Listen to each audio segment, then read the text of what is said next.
Bonjour à tous, bonjour aux nombreux participants qui sont connectés aujourd'hui en ligne pour la 5e rencontre Parlons MAPV, organisée et proposée par l'Institut national des métiers d'art. Nous sommes très heureux de vous retrouver aujourd'hui autour d'un sujet qui nous tient particulièrement à cœur, qui sont les Journées européennes des métiers d'art. Très rapidement, avant de démarrer la rencontre, ce sont les rencontres Parlons MAPV, Parlons métiers d'art et patrimoine vivant. Ce sont des rencontres que l'INMA a commencé à vous proposer au mois de novembre 2020 pour vous apporter un maximum d'informations utiles et d'avis d'experts sur des sujets d'actualité qui peuvent vous concerner tout particulièrement. La première rencontre a été dédiée, par exemple, aux aides d'urgence dans le cadre de la crise sanitaire générée par le Covid-19. Alors, la thématique du jour, les Journées européennes des métiers d'art, 15e édition, qui cette année aura lieu du 6 au 11 avril. C'est une édition très particulière. Mes collègues que je vais présenter très rapidement vont vous en parler. Quelques précisions techniques avant de démarrer. Nous allons vous proposer 3 interventions différentes. Entre chacune des interventions, nous vous proposons un court temps d'échange pour répondre à certaines de vos questions que nous prendrons en ligne. Et à la fin des interventions, un temps d'échange plus long pour répondre au maximum de questions possibles. Nous devons terminer le webinaire vers 11h, 11h15. Si des questions restent sans réponse, nous y répondrons par la suite dans un article dédié sur le site internet de l'INMA. Vous pouvez poser vos questions dans l'espace chat qui est à droite de votre écran. C'est un espace où vous pouvez poser des questions écrites. Alors, sans plus tarder, je vous présente nos intervenants. Églantine Aubry, qui est responsable des Journées européennes des métiers d'art, qui va intervenir en premier. Lucille Bard, chargée de projet. Certains d'entre vous la connaissent très bien puisque vous êtes en contact très régulier et quotidien, je dirais. Et Chloé Battistolo, chargée de communication, qui va vous apporter des précisions assez techniques sur vos démarches de communication pour valoriser votre participation. Sans plus tarder, la première intervention, Églantine Aubry, qui va aborder 3 principaux points. La situation sanitaire et la réglementation, puisque c'est une édition très particulière. Pardon, le point général sur la participation digitale, qui est une nouveauté, et nous allons vous en parler en détail. Et un point technique sur cette même participation digitale. Églantine, je te laisse la parole. Bonjour à tous, ravie de vous retrouver. Donc oui, je vais vous partager une petite présentation pour illustrer le propos. Donc, la voici. Hop, hop, hop. Donc la situation sanitaire, on va commencer par le sujet qui occupe tous les esprits en ce moment. Nous sommes à moins d'un mois des GEMA et le cadre légal et la situation sanitaire nous obligent à prendre en compte certains décrets, certains arrêtés préfectoraux qui peuvent arriver en région pour certaines manifestations. Donc, je vais dérouler un petit peu avec vous quel est le statut actuel, le cadre légal actuel. Il est peut-être amené à évoluer, nous n'en savons rien d'ici le 6 avril. En revanche, voici l'état aujourd'hui. Donc, les grands principes sont définis par un décret qui est le décret numéro 2020-1310 du 29 octobre, qui a été amendé plusieurs fois. L'idée principale, c'est évidemment de protéger les clients, de protéger le public dans les espaces publics et sur la voie publique, en tout cas en ce qui nous concerne et les articles que je vais dérouler. Les mesures d'hygiène sont indispensables, la distanciation sociale est indispensable. Cette distanciation sociale, elle est prévue à 1 mètre entre 2 personnes masquées et à 2 mètres entre des personnes non masquées, dans des lieux où les gens ne sont pas masqués. Il est bien précisé à l'article 1 de ce décret, donc l'article vraiment dont découle tout, que les rassemblements, réunions, activités, accueils et déplacements sont interdits. En revanche, on va voir que dans certaines situations, c'est possible, dans les commerces par exemple. Les rassemblements sur la voie publique ou dans des lieux recevant du public sont interdits sans autorisation au-delà de 6 personnes. Ça, c'est un principe qui est posé dans le décret. en fait, dans les faits, ce qui se passe, c'est que si on veut se rassembler à plus de 6 personnes sur la voie publique ou dans un lieu public autre qu'un commerce, il faut une autorisation préfectorale. En ce moment, la ligne conductrice de la plupart des préfectures, de même toutes les préfectures en France, est de ne pas donner ces autorisations. Donc, pour tout ce qui est rassemblement et manifestations organisées en dehors des ateliers ou des commerces, des professionnels, il faut absolument se rapprocher des préfectures pour savoir s'il est possible de la tenir ou pas. Et se rapprocher de vos coordinateurs régionaux pour ceux d'entre vous qui sont participants à des manifestations. Dans le cas où cette manifestation n'est pas tenable, nous avons décidé avec Lucile de donner l'opportunité de requalifier ces manifestations en ouverture d'atelier. C'est-à-dire que les participants à ces manifestations, à plusieurs, peuvent dire qu'ils veulent ouvrir leur atelier en indépendant et nous modifierons les fiches, en tout cas nous annulerons la manifestation et nous recréerons des fiches pour chaque participant qui souhaite ouvrir.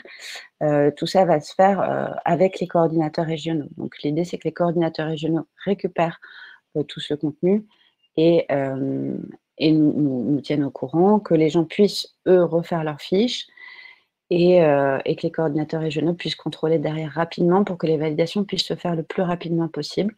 Normalement, les validations devraient être finies en début de semaine prochaine, je pense, pour tout ce qui est passé avant aujourd'hui.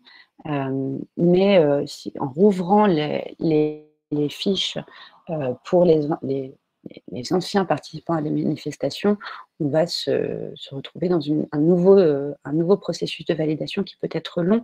Donc, on va bien comprendre que pour tous ces cas-là, on ne pourra pas valider avant un certain temps, mais on va au plus vite qu'on peut, mais cela va prendre du temps. Certaines manifestations regroupent beaucoup de monde, donc on va voir le volume que ça représente, mais en tout cas, on souhaite vous donner la possibilité de faire ça si les préfectures ne permettent pas vos manifestations. Donc là, c'est les arrêtés préfectoraux. Ce que j'expliquais, les arrêtés préfectoraux sont des mesures territorialisées par excellence. Donc, les décisions peuvent changer d'une région à l'autre. Il faut vraiment rester en contact avec vos coordinateurs régionaux et que les coordinateurs régionaux restent très au fait de ce qui se passe dans leur région, puisque ces mesures peuvent évoluer très vite. Les préfets ont la main sur beaucoup de décisions, sur les décisions de jauge également. On va voir les jauges commerciales après. Mais les préfets peuvent absolument décider de prendre des mesures exceptionnelles pour leur région ou pour des départements. Les commerces. Donc, les commerces, c'est un peu plus simple. C'est un système de jauge. Donc ça concerne tous les gens qui font des portes ouvertes d'ateliers, de boutiques, voilà, de commerces qui sont ouverts actuellement et qui reçoivent du public actuellement. Les mesures ne sont pas différentes pour les GEMA. On est sur des jauges qui sont très simples, de 8 mètres carrés par client et au-delà de 400 mètres carrés, 10 mètres carrés par client. Il y a simplement des affichages à respecter, donc, et des mesures sanitaires, des affichages pour informer les clients des jauges à l'entrée. Donc, on va reprendre la liste dans l'ordre si vous voulez. Des renforcements de mesures d'hygiène, donc l'obligation du respect de la jauge à l'entrée du magasin, avec affichage de cette jauge à l'entrée du magasin ou de l'atelier. Mise à disposition de gel hydroalcoolique. Contrôle du port du masque. Le masque est obligatoire dans les lieux publics au-delà de 11 ans.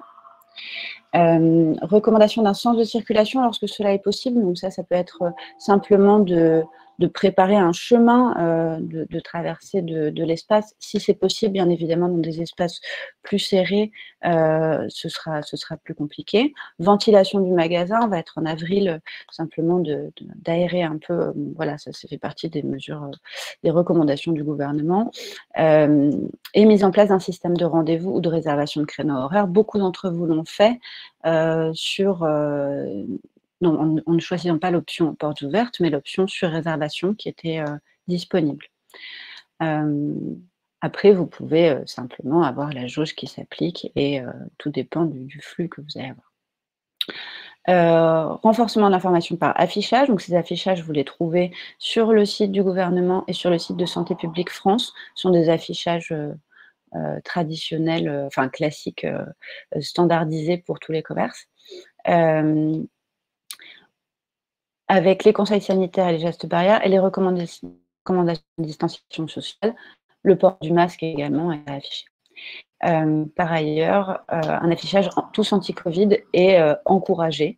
C'est vrai que bon, voilà, c'est une mesure en plus, ça permet de traquer si jamais il y a une contamination durant les heures.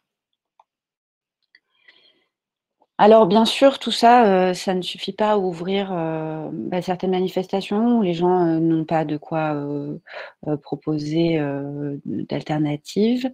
Hem, hem il y a une demande, il y avait vraiment une demande au mois de février, surtout par des porteurs de projets, des musées, des établissements recevant du public qui ne pouvaient pas qui ne pourront pas ouvrir, de pouvoir proposer une programmation digitale. Nous avons donc, ouvert cette possibilité aujourd'hui. Alors là, la plateforme est en test, mais elle devrait être ouverte ce soir ou demain matin, pour vous permettre de proposer du digital, hem, en parallèle ou en remplacement ou en complément, de votre participation physique. Quelle forme ça peut prendre? Donc, c'est surtout des rencontres. C'est le même principe que pour les LEMA. Ce sont des rencontres, en ligne, des conférences, des démonstrations. Tout ça va être hébergé comme pour les rencontres physiques où, les gens, les professionnels reçoivent dans leurs locaux et non pas dans les locaux de l'INMA, par exemple. Heu, les les candidatures digitales seront hébergées sur les sites des candidats, des professionnels ou sur leurs réseaux sociaux. Donc ça va être simplement relayé par notre plateforme, par un système de fiches identique à celui qu'il y a eu de mis en place pour les candidatures physiques. Donc des fiches assez simples que je vais vous montrer, juste après, qui permettront de retrouver les horaires et les URL de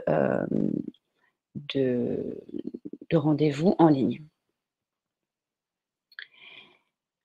Les formes que ça peut prendre, alors il y en a plusieurs et c'est pas exhaustif du tout. Ça peut être, des visites en ligne, ça peut être des démonstrations, ça peut être des conférences, ça peut être un système de questions-réponses qui est, très apprécié sur des réseaux comme Instagram.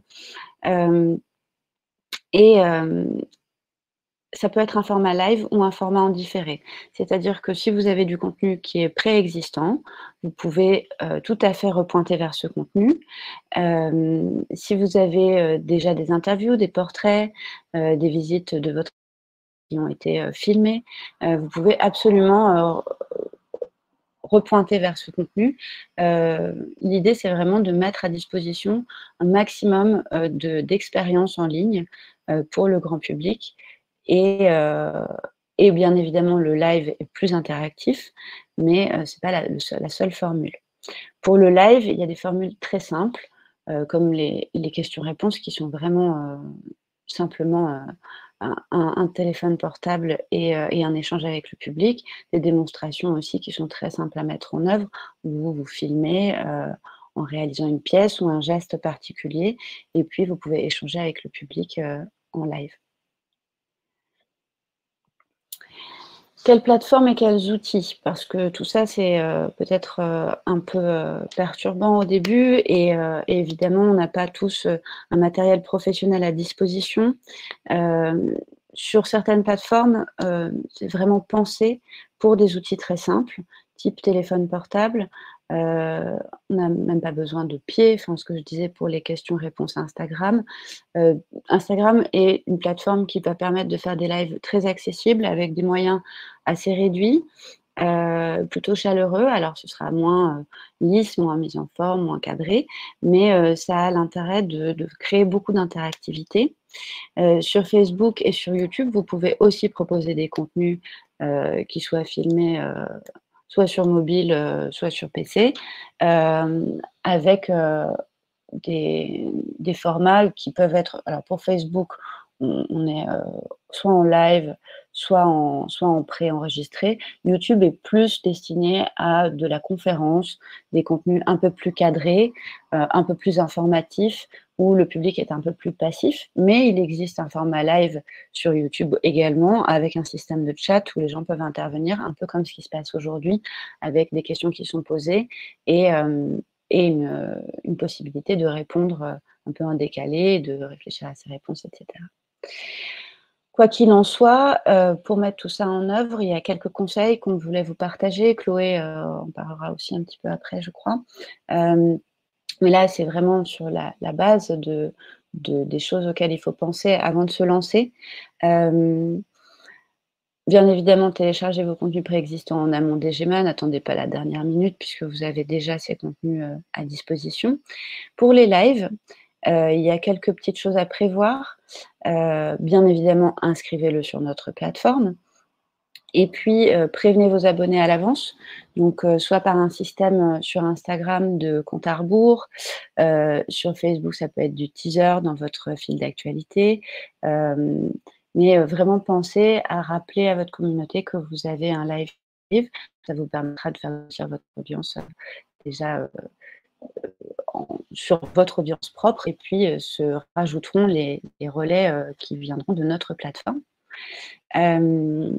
Testez votre matériel avant, ça évidemment, surtout sur le son, il faut y penser en live, sur des configurations comme des conférences ou des questions-réponses. C'est vraiment bien de tester son son avant et d'avoir peut-être un casque ou voilà, un système qui permette de bien s'entendre et de bien entendre les gens si vous êtes à plusieurs sur la conférence.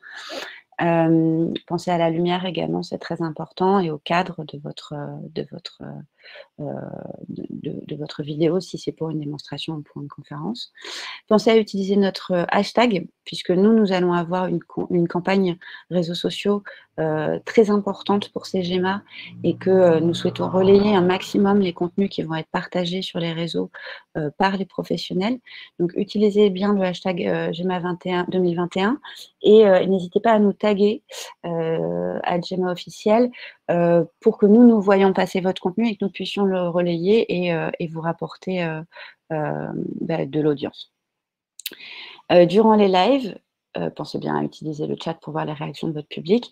Et après les lives, ce qu'il y a de bien avec ces formats, c'est qu'ils sont éphémères dans l'interactivité, mais ils restent disponibles après. Donc, ce sont des contenus qui peuvent venir nourrir vos réseaux sociaux après, et qui restent sur vos réseaux sociaux et qui sont qu'on peut revenir par ailleurs après. Donc, ça vous crée du contenu pour la suite. Les candidatures digitales sur notre plateforme GEMA. Donc, comment ça se passe? Ça devrait ouvrir aujourd'hui ou demain matin. On est donc encore en phase de test. Vous avez un système de fiches qui est relié au même compte que ce que vous utilisiez comme compte pour les candidatures en physique. Donc, vous entrez sur la plateforme avec votre compte habituel, et là, on va vous proposer de créer une candidature digitale. Cette candidature digitale, c'est un système de formulaire exactement comme celui que vous aviez pour les candidatures physiques. Il est simplement simplifié avec une seule image qui doit être bien représentative de l'événement. Les 4 images semblaient un peu trop importantes pour les candidatures digitales. Un système très, très simple où vous pouvez simplement déclarer combien de personnes sont rattachées à votre fiche, et puis les statuts habituels. Ce qui change beaucoup, c'est la partie date et horaire, où vous allez pouvoir renseigner le jour de mise en ligne, le type de contenu, que ce soit une visite, une démonstration, une conférence ou autre, et la typologie de contenu, de savoir si c'est en live ou si c'est pas en live, si c'est en direct ou si c'est en différé. Et puis, vous pourrez bien sûr entrer à chaque fois pour chaque jour de mise en ligne ou chaque rendez-vous live, l'URL qui correspond au point de rendez-vous en ligne. Dans le champ de programmation, de description de la programmation, nous vous recommandons de vraiment détailler toute cette programmation, de peut-être vraiment refaire un petit calendrier pour que ce soit très très clair pour les gens, qui comprennent bien quelle plateforme, à quelle date. Si vous avez des liens aussi vers vos sites, vos Instagram et votre Facebook, ils seront aussi en tête de fiche comme sur les fiches en présentiel. Donc de toute façon, il y aura vraiment des moyens très simples de retrouver votre contenu un peu partout sur la fiche. Mais le plus important, donc bien renseigner tous les champs de, de typologie de contenu, live, conférence, démonstration, etc. et l'URL et les dates où c'est en ligne, la programmation détaillée et le nom de votre événement doit être assez descriptif puisque ces fiches vont toutes être géolocalisées en ligne. Donc, on n'aura pas d'idée de où vous vous trouvez en France, simplement sur l'aperçu de la fiche dans la mosaïque de fiches, dans la plateforme de recherche sur le front office. Donc, nommez bien vos événements, que ce soit le plus clair possible. Le musée de telle commune vous offre une visite en ligne, par exemple. Voilà, ça c'est un petit aperçu de à quoi ressemblent les fiches et à quoi ressemble la recherche. Donc à gauche, vous avez la recherche. Le public pourra rechercher par type d'événement, live ou pas, par jour de la semaine. Il pourra dire: «Je veux voir quelque chose jeudi en live qui concerne tel domaine». Donc on peut faire une recherche par domaine de métier. Et vous avez également la possibilité de proposer des contenus en français ou en anglais.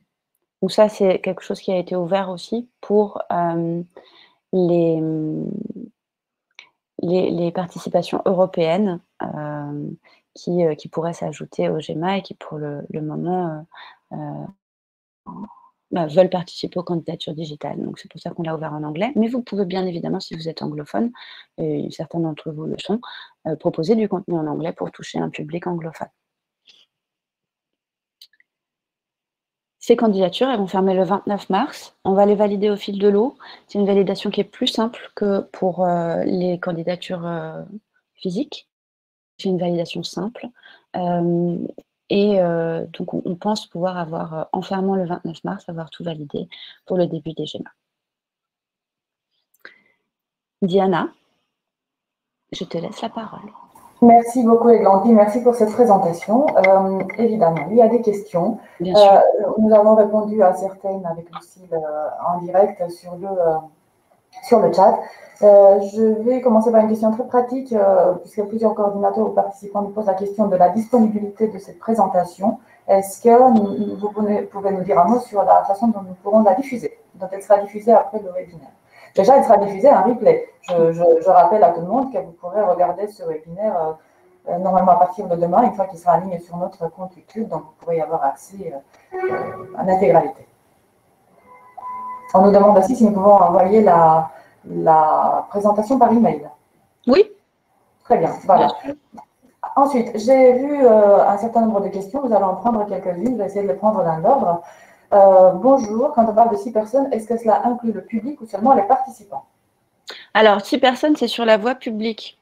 Donc, c'est un rassemblement de 6 personnes. Il n'y a pas de notion de participants ou d'organisateurs. C'est 6 personnes.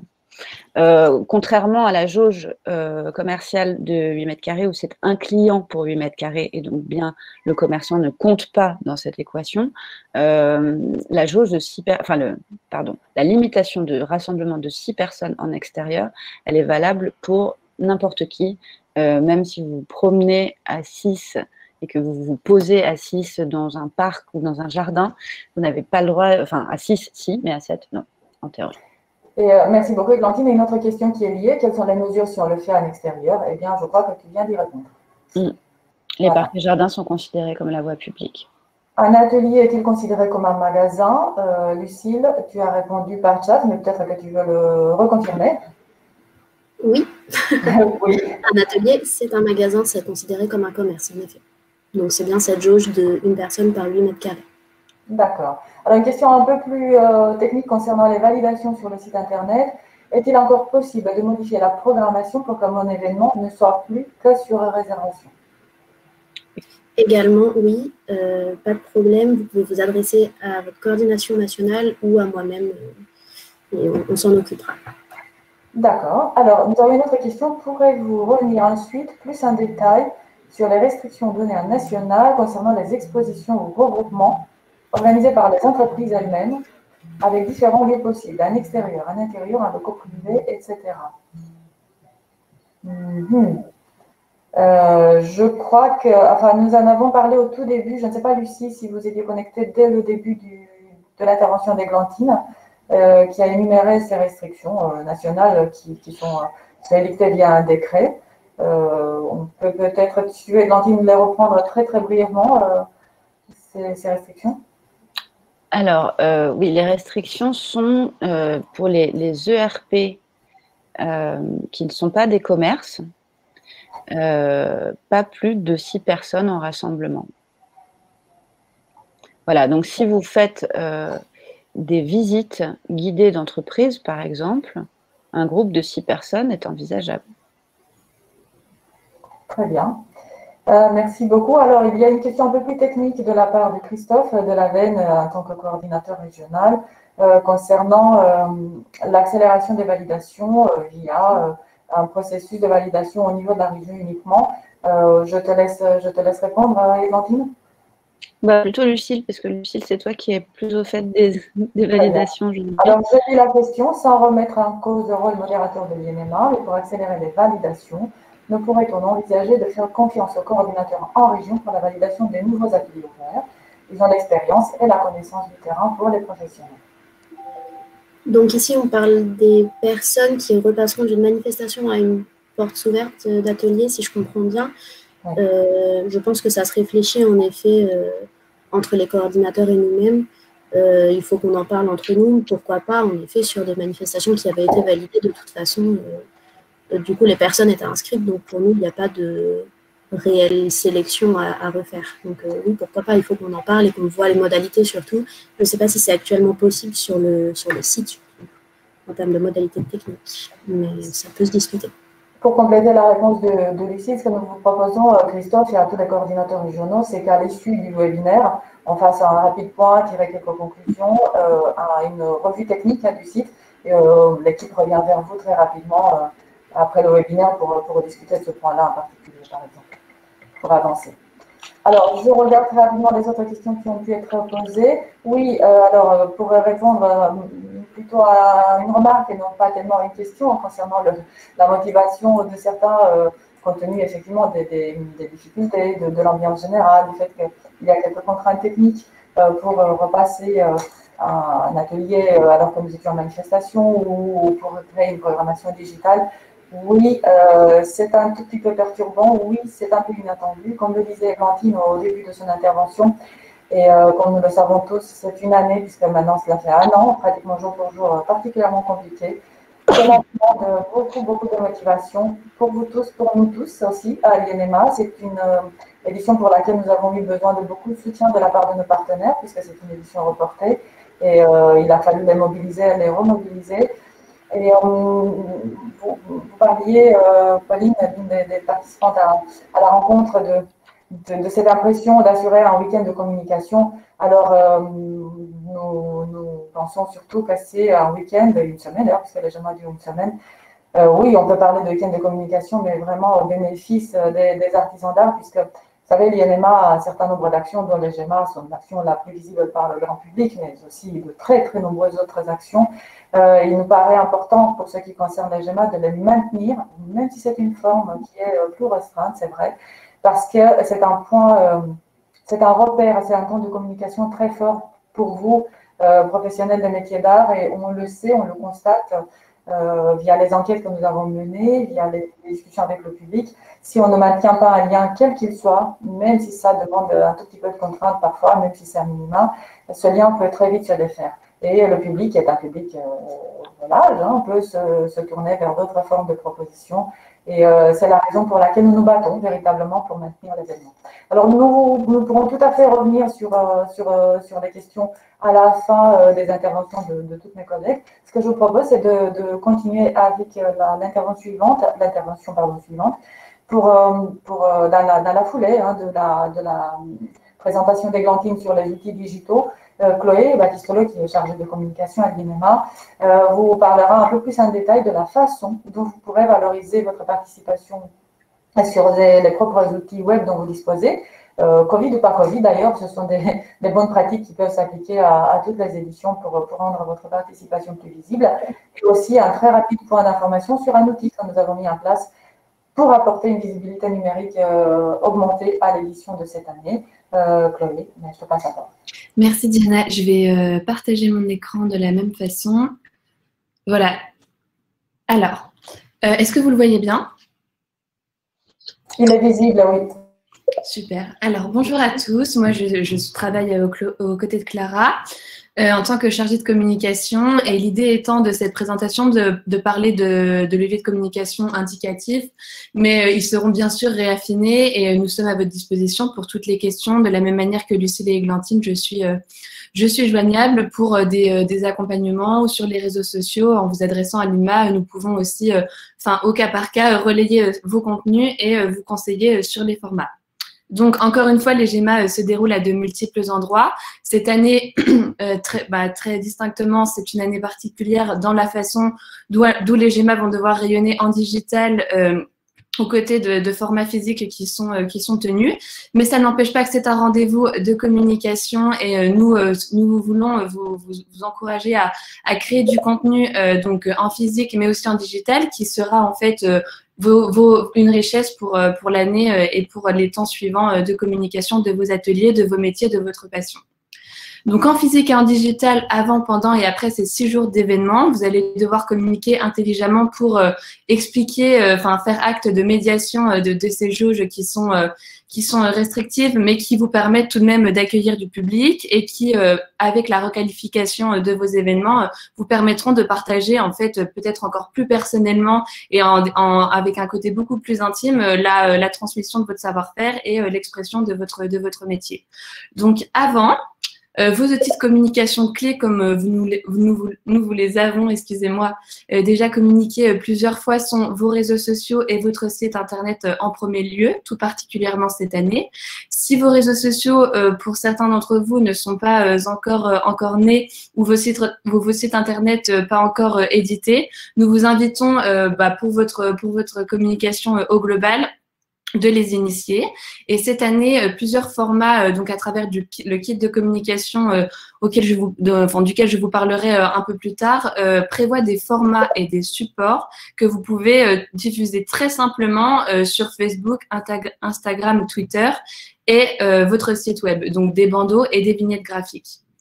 L'affichage physique est tout aussi important, donc pour parler à échelle locale et départementale de votre région. Et puis, Lucille parlera aussi après moi de la communication au global des GEMA, même si je vais introduire également ces différents supports de communication. Mais l'outil le plus pertinent au local étant l'affiche que vous afficherez devant votre vitrine d'atelier. N'hésitez pas non plus à solliciter les endroits de passage de votre ville, de votre territoire, à commencer par les commerçants locaux, les boutiques, les tabacs, les boulangeries, la poste, qui sont des endroits de passage et qui, même en heure de couvre-feu et en heure de restriction de déplacement, sont largement fréquentés. Et il permettra de d'annoncer votre programmation en digital et en physique. N'hésitez pas non plus à vous rapprocher à travers vos coordinateurs régionaux également si vous le souhaitez, des offices de tourisme. C'est leur rôle, ils relaient l'agenda culturel de votre ville et de votre région. Ils ont aussi des relais avec des médias nationaux, etc. Donc, c'est très important de les solliciter et de les mobiliser par rapport à vos temps de communication. Rapprochez-vous des médias locaux, donc en direct à travers les réseaux sociaux, pourquoi pas, en identifiant sur chacun de vos contenus donc ces médias locaux qui agissent sur la formation et les agendas culturels de votre ville, mais aussi à travers vos coordinateurs régionaux. Et Lucie vous en reparlera un peu plus tard, mais nous, on a une agence nationale en fait qui œuvre œuvre pour les temps de communication des Journées européennes des métiers d'art. Et il travaille avec les coordinateurs régionaux pour communiquer des dossiers de presse et des communiqués personnalisés selon la programmation de la région et de la ville à tous les titres de presse physiques et digitaux spécialisés ou locales de vos villes. Donc ici, je vous rappelle la charte graphique. La charte graphique, elle est importante parce qu'elle crée l'harmonie dans les supports de communication de ces GEMA. Donc les GEMA qui chaque année se thématisent sous un intitulé. Donc ici, matière à l'œuvre, on y retrouve des couleurs et des éléments graphiques qui sont texturés et qui sont tout à fait déclinables pour vos différents supports de communication. Je rappelle que la charte graphique, vous la trouvez dans l'espace presse, particulièrement du site GEMA, mais elle vous a été envoyée aussi à travers des emails et des newsletters à plusieurs reprises. Donc, cette charte graphique se déploie en premier lieu sur l'affiche, qui est le premier outil de communication, qui est disponible en PDF, c'est-à-dire en format numérique et en print, donc en format imprimé. Les polices sont également à utiliser pour tous vos autres supports de communication. Donc, pour afficher l'affiche, utilisez donc le format A4, le format A3. Si vous êtes porteur de projet, des formats supplémentaires sont disponibles tels que le format A1 et le format Abribus. Bien sûr, je vous rappelle que la charte graphique, elle résume ce qui peut et ce qui ne peut pas être fait par rapport sur les supports et la mise en page de vos éditions de communication. Et ces supports, donc tout particulièrement l'affiche, sont à faire valider par l'INMA jusqu'au dernier moment. N'hésitez pas, elles sont à envoyer à Lucille Bard. Le kit de communication. Donc, le kit de communication, c'est un dossier qui concentre les différents formats de communication que vous pouvez utiliser, donc physique et digital. Il est à disposition dans l'espace Mon compte sur le site web des Journées européennes des métiers d'art. Et dans ce kit de communication, au-delà des 2 formats ou des 4 formats, si on compte la totalité des affiches à disposition, il comprend des visuels pour vos réseaux sociaux, donc des formats qui sont mis spécialement aux dimensions Facebook, Instagram, Twitter. Ça va du bandeau à la vignette graphique carrée qui en fait donne les dates, le nom de thématique de l'édition et le visuel de cette édition des GEMA. Donc, dans cet objectif de diffuser largement cette identité visuelle et donc de faire appel visuellement aux programmations régionales et nationales de ces GEMA. Donc, n'hésitez pas à publier ces vignettes sur vos réseaux sociaux. Vous pouvez aussi les personnaliser en rajoutant, rien qu'avec un aperçu PDF, vous pouvez inscrire du texte. Et donc, vous téléchargez les polices et vous mentionnez votre programmation. Vous pouvez l'adapter jour par jour, cette vignette, et la publier pendant ces 4 jours.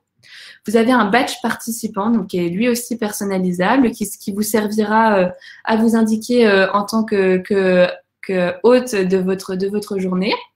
Il est à disposition dans le kit de communication. Une flèche directionnelle pour indiquer autour de vous le chemin à suivre pour que le public se rende aux portes de votre atelier. Et une invitation personnalisable. Donc, cette invitation, elle est tout particulièrement intéressante parce que cette année, ça va fonctionner avec plutôt des jauges réduites qui permettront, comme je vous le disais, des événements à la manière d'un dîner auquel on invite des amis. Ici, vous allez pouvoir inviter 6 personnes. Et en fait, cette invitation peut être envoyée par email ou par SMS et elle utilise là aussi la charte graphique du kit de communication. Voilà, les nouveautés cette année concernant la communication globale de ces journées européennes sont donc la première initiative est ce chatbot, donc c'est un module conversationnel, donc c'est du digital. C'est le résultat d'une commande à Askmona qui travaille pour de grands comptes tels que la Fondation Louis Vuitton, les musées nationaux.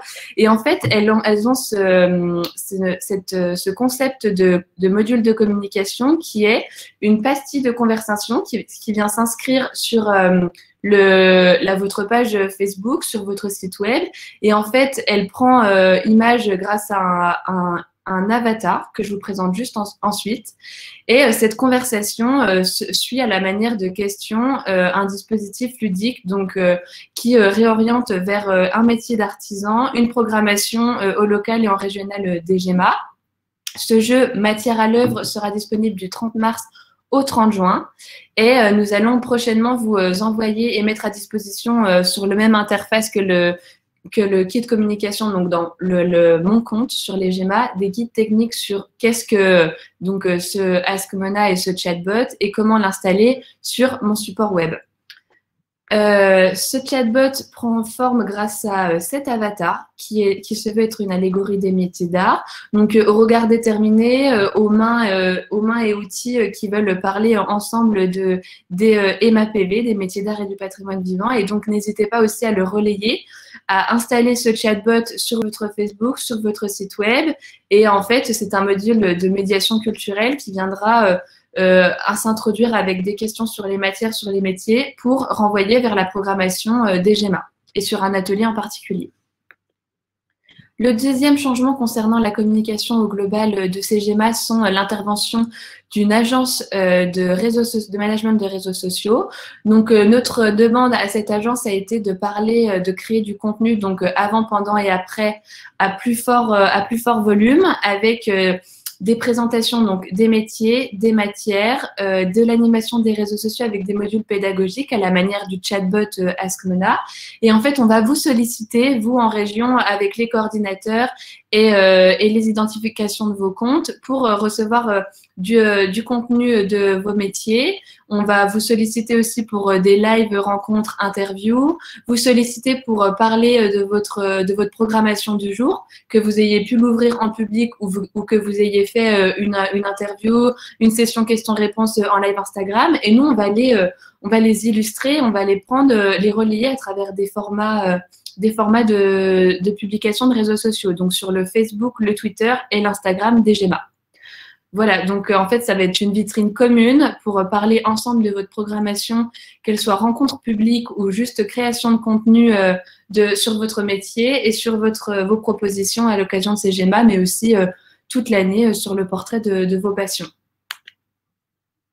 Donc, pendant les GEMA, encore une fois, osez et créer du contenu sur les réseaux sociaux et le web, même si ça ne remplace pas, c'est un complément de vos rencontres physiques.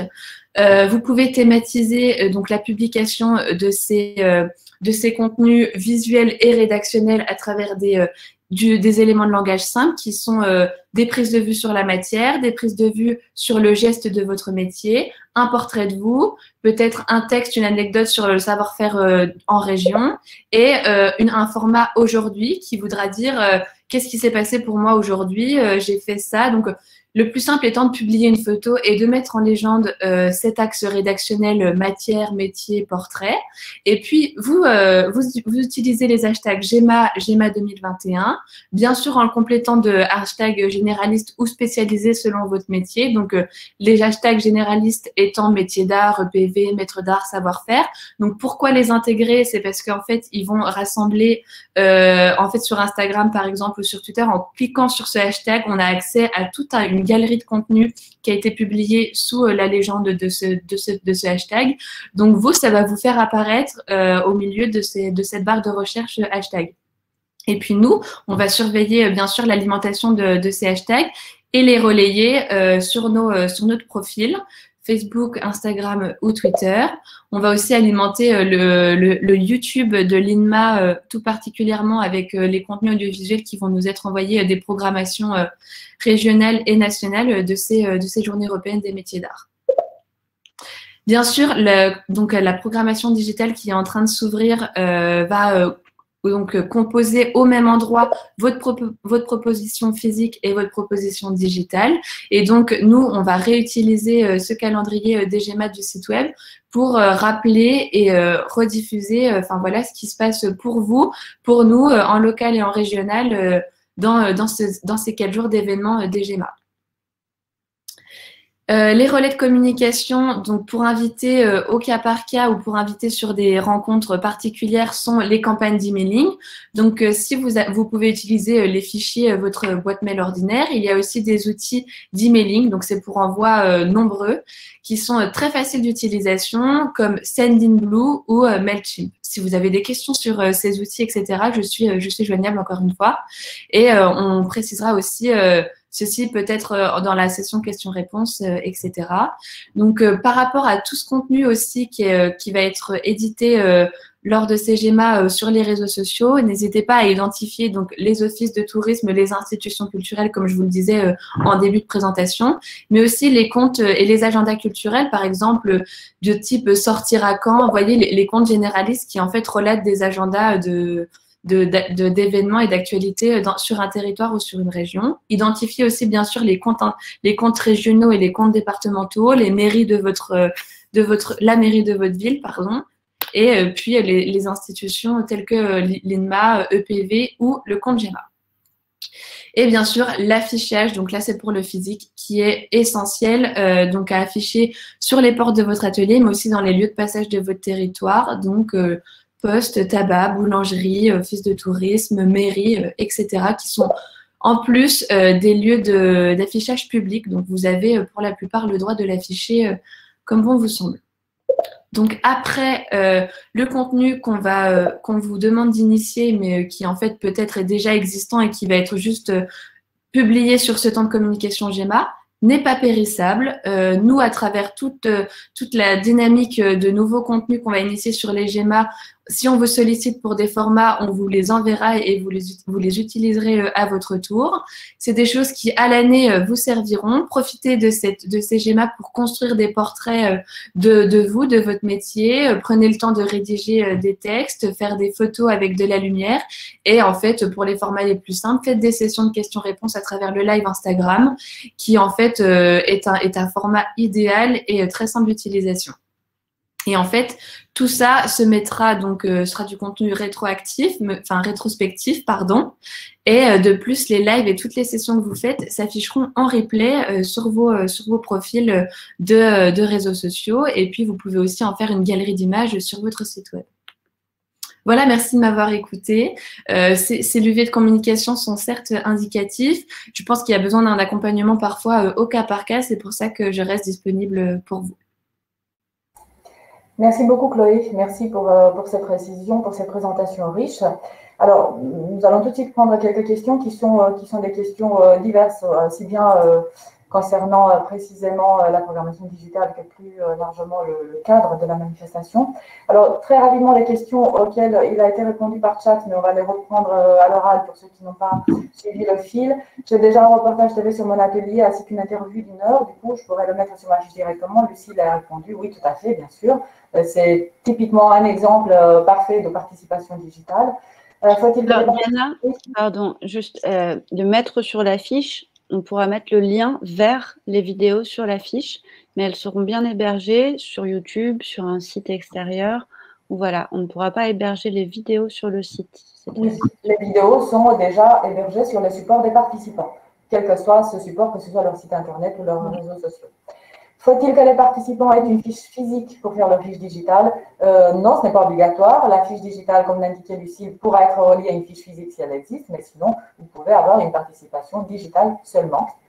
Alors, la question du kit communication, Chloé y a répondu. C'est un kit dématérialisé, mais comme nos partenaires coordinateurs l'indiquaient, merci beaucoup Marie ou Céline de l'avoir précisé, beaucoup de coordinations régionales mettent à votre disposition des affiches imprimées, et donc vous pouvez, n'hésitez pas à solliciter ces coordinations. Ensuite, une question, pendant quelle durée les fiches physiques et digitales seront accessibles sur le site des GEMA?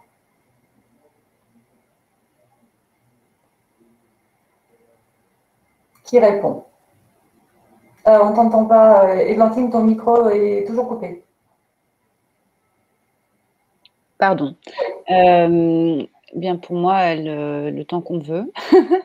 C'est pas encore déterminé de quand la plateforme va être mise à zéro en réalité. Alors cette année, enfin pour l'édition 2019, était restée en ligne jusqu'à la veille des inscriptions 2020. C'est ça. Il va y avoir une mise à jour du site très probablement pour l'année 2022 avec un gros chantier dessus. Donc peut-être un peu plus tôt que ça, mais en tout cas ça ne disparaîtra pas au fur et à mesure, ça c'est sûr. Et ça va rester quelques temps, au moins jusqu'à l'été, sur le site. Très bien, merci beaucoup. Et alors une question sur le cadre général de la manifestation des GEMA et puis sur la réglementation, une fois de plus, puisque c'est vrai que c'est un point important. La limite de 6 personnes pour les regroupements, etc. Inclut-elle le ou les artisans accueillant les participants, le public? Alors, mais ça, on l'a couvert tout à l'heure. Ce sont 6 personnes, quel que soit leur rôle. Ce sont 6 personnes sur la voie publique, quelle qu'elle soit. Donc, il n'y a pas de notion de client, d'organisateur ou de commerçant. Il n'y a pas de distinction. Il n'y a pas de distinction. D'accord, entendu. Et alors, ce n'est pas une question, mais là aussi, je reviens un tout petit peu sur... effectivement, c'est une édition qui est fortement marquée par le côté digital, comme toute notre vie depuis un an maintenant. Nous sommes tous des experts des visioconférences, des Zoom, des Livestorms, etc. Comme nous disions au début, ces rencontres que nous tenons aujourd'hui auraient dû avoir lieu d'abord en physique, certes avec une retransmission pour que tout le monde puisse profiter du contenu, des échanges, mais elles étaient surtout prévues en présence. Voilà, nous devons nous adapter et nous sommes tous, je crois, très, très, très impatients de retrouver une vie en 3D, de pouvoir recréer un lien physique. Ça va venir, c'est pour bientôt. Il paraîtrait que ça sera juste après les GEMA. Donc, il faut que nous puissions nous mobiliser. Et si je puis me permettre, en tant que modérateur de cette rencontre et aussi d'un amoureux, la VNMA, nous avons, je crois, besoin de motivation réciproque les uns les autres pour encore passer ce cap un tout petit peu compliqué de la dernière ligne droite de cette épidémie qui nous affecte tous de façon importante pour certains. Oui, c'est une édition qui sera probablement majoritairement digitale. Elle sera aussi en présence parce que les régions sont diversement affectées par l'épidémie, mais l'édition 2022 n'en sera que plus belle. Alors, je vais passer la parole à Lucille pour la dernière intervention, qui est une intervention, Lucille qui est chargée de projet à l'NMA, dont l'intervention portera sur l'accueil du public en présentiel, là où ça pourra se passer comme ça, sur le rappel du rôle très important des coordinations régionales, nous en parlions à l'instant, et les GEMA ne pourraient pas exister sans ces coordinations. Et un bref rappel de la campagne de communication nationale et régionale et de l'organisation avec notre agence de presse qui accompagne cette campagne depuis un petit moment maintenant. Et Lucille, c'est à toi. Merci Diana. Alors, je vais partager mon écran.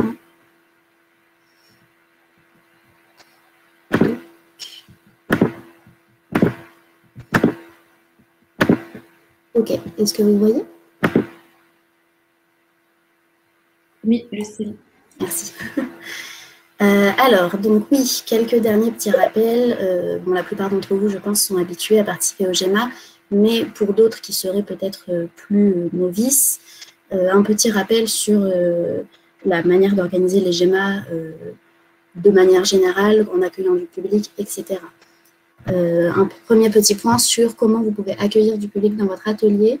C'est vrai que ça paraît évident, mais ça fait pas mal de le redire, que lorsque des gens viendront dans votre atelier, il ne suffit pas de simplement ouvrir la porte et de dire bienvenue, ici c'est les GEMA.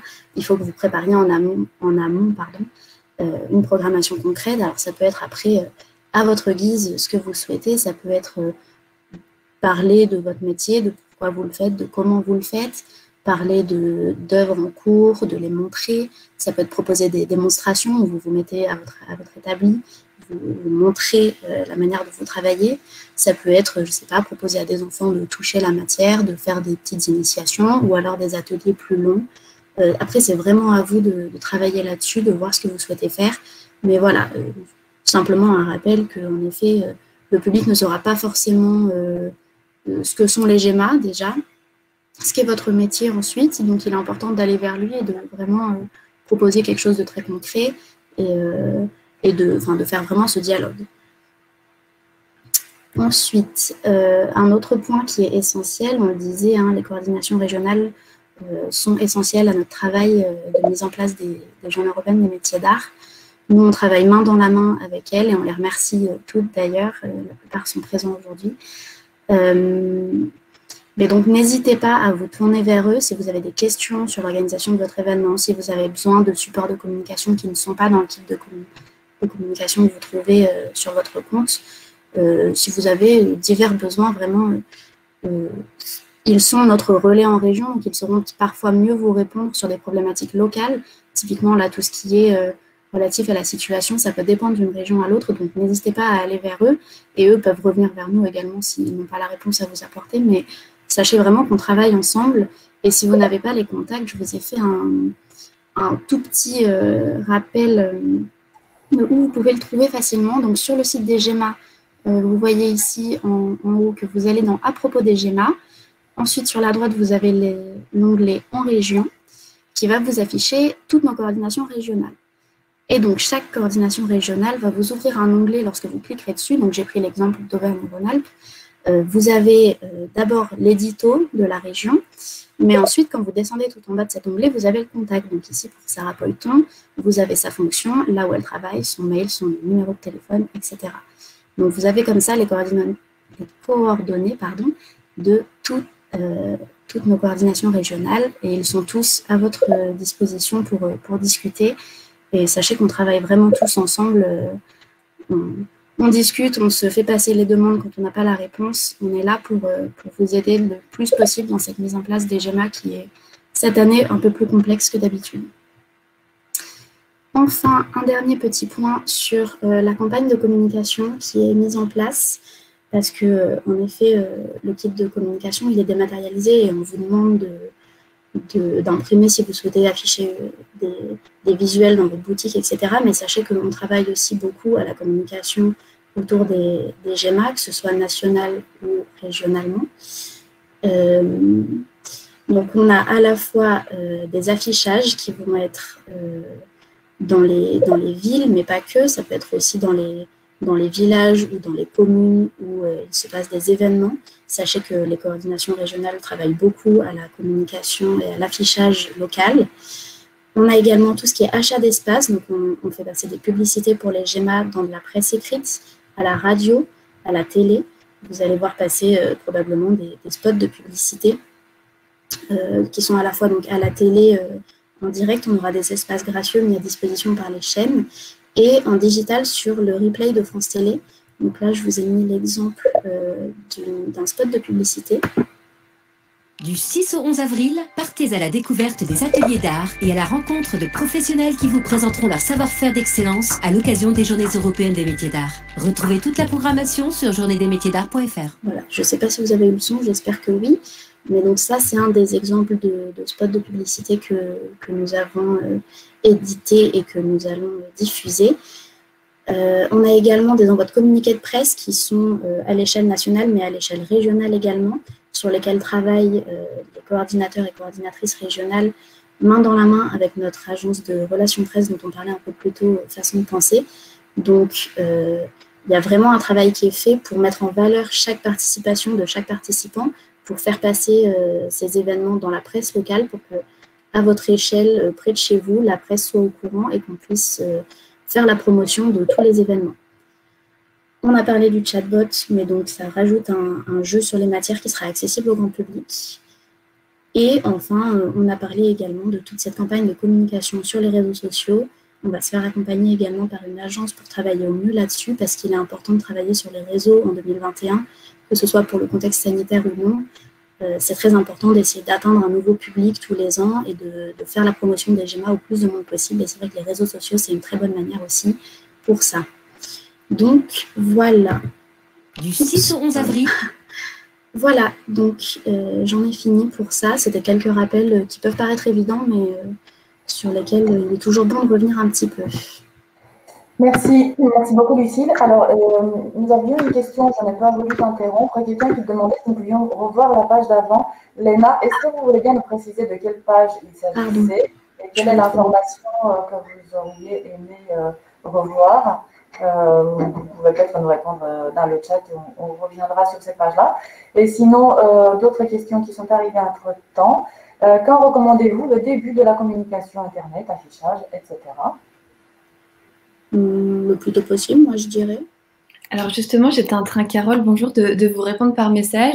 Je disais que pour le digital et le site web, à partir du moment où votre programmation est prête et que vous préparez des formats, n'hésitez pas à déjà inscrire le bandeau sur votre site web, mettre en page de couverture les visuels qui vous sont donnés dans le kit code de communication, et puis au fil de l'eau, faire des publications, photos, de textes, des programmations à venir de votre atelier. Et puis pour l'affichage qui est physique, donc du A4 que vous mettrez sur votre vitrine ou dans l'affichage public, donc là ça dépend des disponibilités de ces affichages publics, donc en mairie, etc. Mais le plus tôt est le mieux, moi je recommande 15 jours avant. Et puis pour les relations presse, les envois de communiqués se font une semaine généralement avant le dit événement. Le dossier de presse coordinateurs régionaux se fera l'avant-dernière semaine de mars. Et puis de là, n'hésitez pas à ressolliciter en identifiant les comptes culturels dès la semaine prochaine. Voilà, pour les informer de votre participation au GEMA. Je complète juste avec la réponse d'Églantine. Pardon, excusez-moi. Églantine a déjà donné sur le chat, mais pour ceux qui ne l'ont pas vu, cela veut dire qu'on n'envoie pas nous-mêmes de communiqué de presse. Si, vous pourrez aussi, comme le précise Églantine, doubler la communication. Le plus on fait savoir que vous participez à l'événement, le mieux c'est, je pense, donc n'hésitez pas. Alors, une autre question. Les offices de tourisme vont-ils recevoir un kit de communication comme les autres années? Alors, très bonne question. Il y a des offices de tourisme, qui ont inscrit des événements au GEMA, qui proposent des choses dans leur commune. À ce moment-là, ils sont du coup porteurs de projets également et donc ont accès au kit de communication. Sinon, pour l'instant, ce n'est pas prévu, mais on peut prévoir cela, effectivement, d'envoyer des kits de communication, en tout cas aux offices de tourisme qu'on a dans nos listes, parce que je ne suis pas sûre qu'on ait le contact de tous les offices de tourisme, mais on a quand même un certain listing, donc je peux effectivement faire partir cela, c'est tout à fait envisageable et je me le note. Merci beaucoup, Lucille. Alors, une autre question un peu plus large, enfin sur le cadre général de la manifestation. Pouvons-nous avoir des invités relevant des métiers d'art ou des associations dans notre atelier? Alors, oui, tout à fait. Le système d'inscription GEMA fonctionne ainsi. Vous pouvez avoir des personnes rattachées à votre événement, c'est-à-dire des personnes invitées. Ce qu'on vous demande seulement, c'est que ce soit des personnes qui travaillent un métier d'art. Après, parfois, on peut entendre qu'il y a, par exemple, d'autres intervenants, mais dans ce cas-là, ce n'est pas des personnes qu'on met en avant sur la programmation sur le site. Ça peut être des intervenants, notamment dans le cadre des événements un peu plus larges. C'est vrai que souvent, c'est le cas. Mais voilà, de manière générale, surtout si c'est un petit atelier, comme ce sera sûrement le cas cette année, on vous demande que ce soit des personnes qui soient professionnels des métiers d'art. Merci beaucoup. Alors, je ne sais pas si vous avez d'autres questions. Je m'adresse aux participants à la rencontre, au webinaire. Nous avons, je crois, répondu à toutes les questions qui étaient posées via le chat. S'il n'y a pas d'autres questions, je vais faire un dernier tour de table auprès des intervenants pour voir si vous souhaitez rajouter des précisions, une conclusion, et ensuite je vais annoncer la suite des rencontres par mail en télé.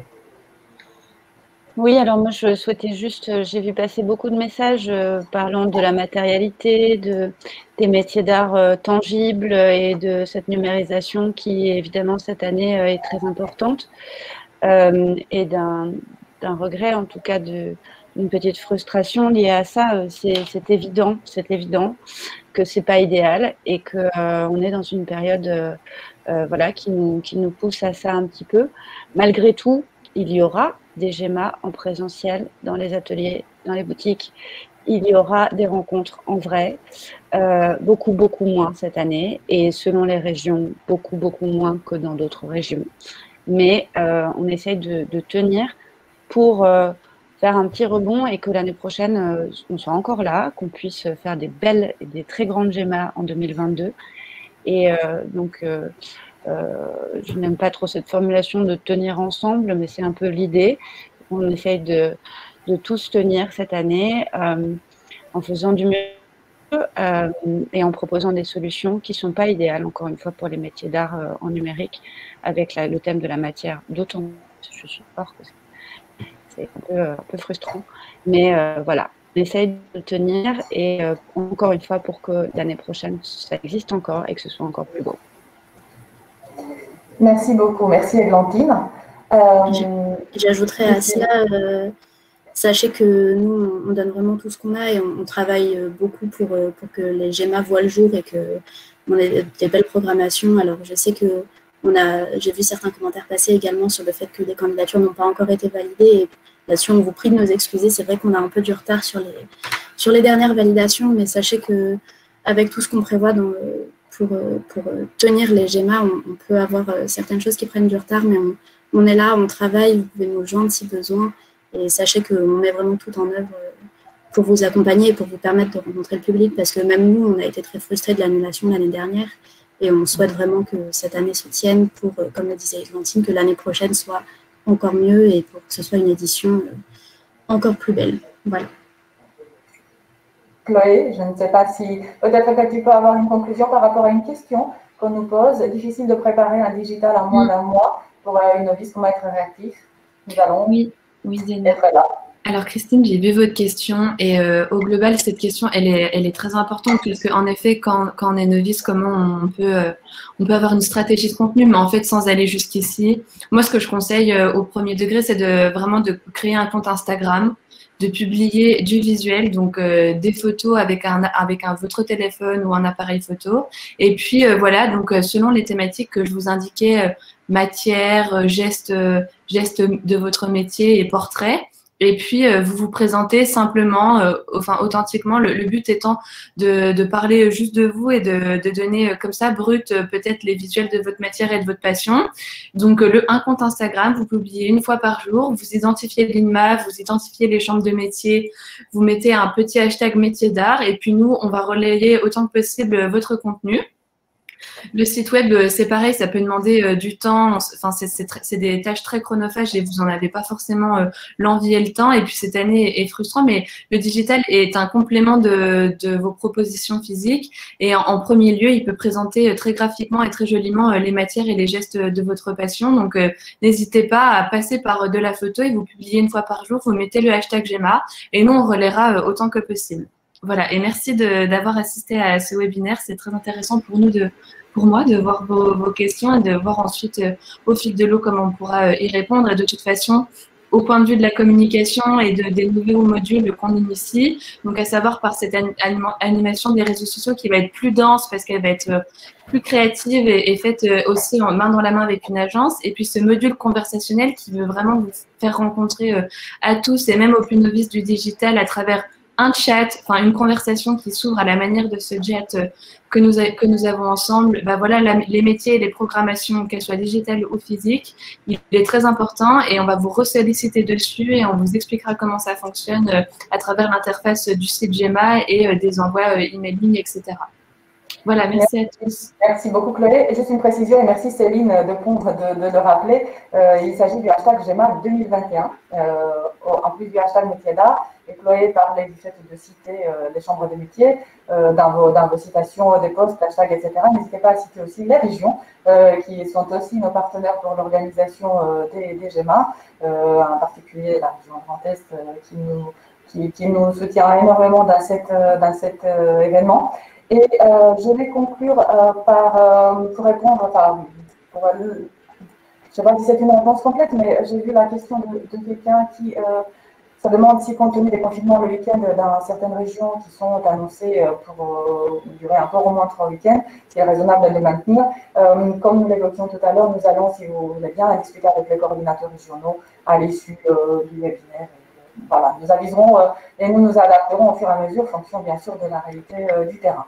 Et je vais terminer en remerciant mes intervenants, bien sûr, et aussi tous les participants, dont certains reviennent régulièrement à ces rendez-vous qui sont mensuels maintenant, depuis le mois de novembre. Et je vais annoncer le suivant qui aurait lieu, si tout va bien, dire le 20 avril, autour d'une thématique que nous allons vous annoncer très rapidement, au moment même où nous mettrons en ligne, donc d'ici demain probablement, ou après-demain, si la technique ne nous le permet pas, puisque vous le savez peut-être, il y a des data centers qui ont brûlé à Strasbourg, donc ça nous impacte aussi un tout petit peu. En tous les cas, la prochaine thématique sera annoncée en même temps que la mise en ligne du replay de ce webinaire, de la rediffusion, et nous vous l'annoncerons par tous les outils de communication habituels, le site internet des GEMA, de l'INEMA, site internet, réseaux sociaux et newsletter flash dédié. Je crois que j'ai tout dit et nous vous remercions, l'équipe GEMA et moi-même, de votre participation et de votre mobilisation. Et à très bientôt, nous l'espérons, pour les GEMA. À très bientôt. Au revoir. Merci à tous. Merci à tous. Au revoir. Merci, au revoir.